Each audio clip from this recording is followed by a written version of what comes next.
तपाईहरुले काठमाडौँ उपत्यकालाई एउटै फ्रेममा कहिले देख्नु भएको छ? नमस्कार सबैजनामा, म सुषमा र अहिले चाहिँ म भक्तपुरको एउटा अग्लो भवनमा छु अनि जहाँबाट चाहिँ काठमाडौँ, ललितपुर र भक्तपुर तीन जिल्लाहरू स्पष्ट रूपमा देखिन्छ। अनि तल देखिरहेको व्यस्त सडकहरू, टाढासम्म फैलेका बस्तीहरू अनि चारैतिर हरियाली र पहाडहरूको घेराबन्दी, यो दृश्यले चाहिँ काठमाडौँ उपत्यकाको वास्तविक विशालता महसुस गराउँछ के।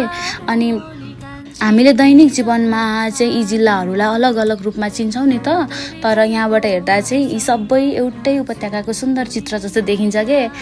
अनि इतिहास, सांस्कृतिक परम्परा र आधुनिक जीवनशैलीलाई समेटेर बसेको यो उपत्यका नेपालकै एक विशेष परिचय हो।